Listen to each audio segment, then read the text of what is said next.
Assalamualaikum warahmatullahi wabarakatuh.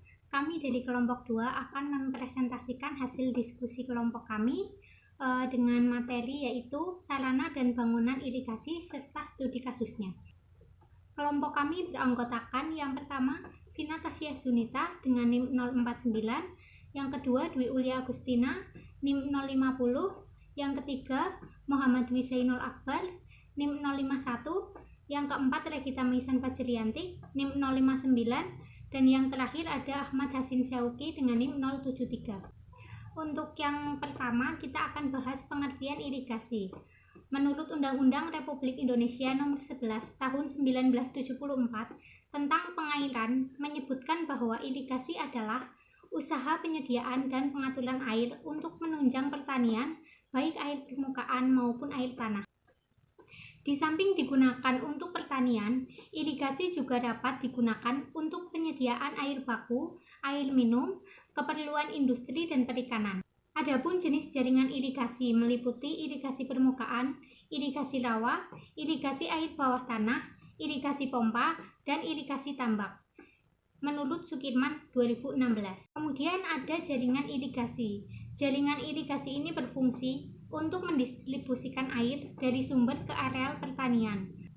Karenanya, pembangunan jaringan irigasi semestinya tidak hanya berpaku pada luas jaringan terbangun, akan tetapi juga pencapaian fungsi dari infrastruktur itu sendiri. Ini menurut Aini tahun 2014. Baik, selanjutnya yaitu sarana irigasi. Dalam rangka pelaksanaan operasi dan pemeliharaan jaringan irigasi, petugas perlu dibekali peta-peta dan pedoman atau manual op dari sistem tersebut. Adapun peta yang diperlukan yang pertama yaitu peta daerah irigasi, yang kedua ada skema jaringan irigasi, yang ketiga ada skema bangunan irigasi, dan yang keempat ada skema operasi irigasi, dan yang kelima skema sosiohidro. Bangunan irigasi. Bangunan irigasi dalam jaringan irigasi teknis mulai dari awal sampai akhir dapat menjadi dua kelompok, yaitu satu, bangunan untuk pengambilan atau penyadapan, pengukuran, dan pembagian air. Yang kedua ada bangunan pelengkap untuk mengatasi halangan atau rintangan sepanjang saluran dan bangunan lain. Beberapa jenis bangunan irigasi yang sering dijumpai dalam praktek irigasi antara lain, yang pertama yaitu ada bangunan utama, yang kedua ada bangunan pembawa, yang ketiga ada bangunan bagi dan sadap, yang keempat ada bangunan pengatur muka air, yang kelima ada bangunan pengatur dan pengukur, yang keenam ada bangunan pembuang dan penguras, yang ketujuh ada bangunan pelengkap. Selanjutnya akan dijelaskan oleh teman saya. Irigasi di Indonesia. Yang pertama ada irigasi permukaan, kemudian ada irigasi air tanah, ada irigasi tambak, dan irigasi pompa. Kemudian untuk irigasi sumur pompa sendiri itu ada satu sumur bor dalam, kedua sumur bor menengah, yang ketiga ada sumur bor dangkal, dan yang keempat ada sumur bor garing. Kemudian irigasi sumur renteng. Irigasi sumur renteng sendiri yaitu merupakan rekayasa penerapan efisiensi tenaga dengan penggunaan air sesuai dengan kondisi tanaman dan air. Baik, untuk selanjutnya yaitu dampak pembangunan irigasi. Dampak pembangunan irigasi yaitu ada tiga. Yang pertama lingkungan, yang kedua ekonomi, yang ketiga sosial.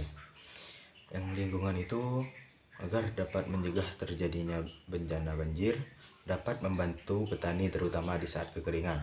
Dan untuk yang kedua yaitu ekonomi. Jadi di ekonomi ini ditekankan pada ekonomi seperti mata pencaharian masyarakat setempat, pendapatan masyarakat, serta kebiasaan masyarakat setempat dalam menilai suatu materi, nilai lahan.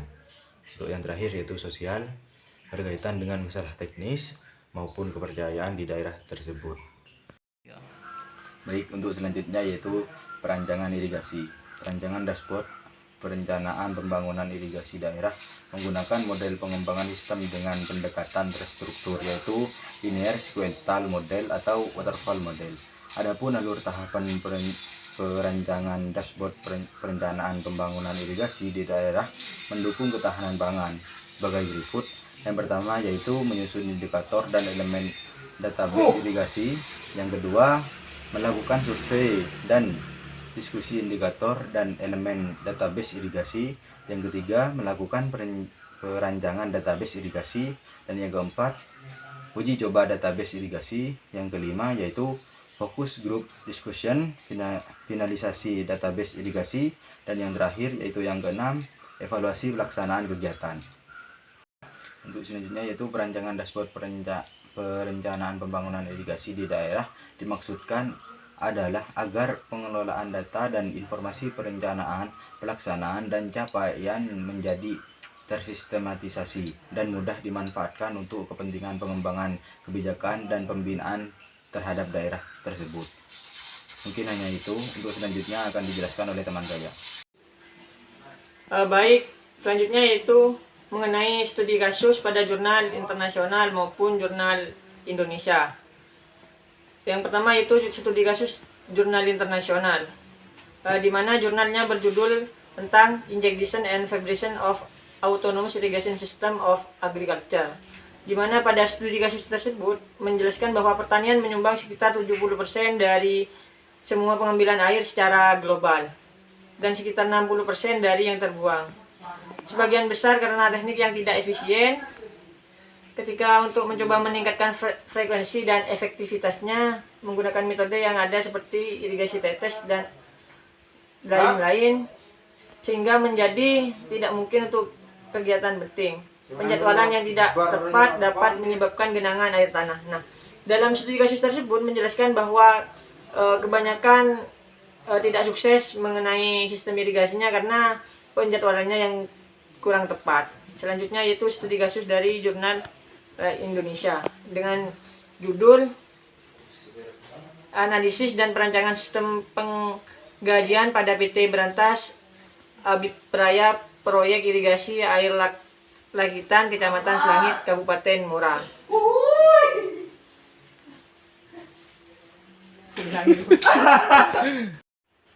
Baik, selanjutnya yaitu studi kasus pada jurnal nasional, di mana jurnalnya berjudul tentang Analisis dan Perancangan Sistem Pengkajian pada PT Berantas Abipraya Proyek Irigasi Air Lagitan Kecamatan Selangit Kabupaten Muara, di mana sistem pengkajian pada PT tersebut sistem yang lama dalam pengolahan data gaji dan pembuatan laporan yang belum terkomputerisasi dengan baik. Pada proses perhitungan pengkajian karyawan masih sering terjadi kesalahan sehingga membutuhkan waktu untuk pemeriksaan perhitungan kembali. Nah, studi kasus pada jurnal nasional tersebut menjelaskan tentang sistem pengkajian pada PT Berantas Abipraya Proyek Irigasi Air di Kecamatan Selangit Kabupaten Muara, di mana untuk pengkajiannya tersebut pada sistem perhitungannya masih kurang baik sehingga perlu untuk diperbaiki. Kurang lebihnya seperti itu. Demikian presentasi dari kelompok kami. Apabila ada yang ingin ditanyakan, silahkan bertanya di kolom komentar. Terima kasih. Wassalamualaikum warahmatullahi wabarakatuh.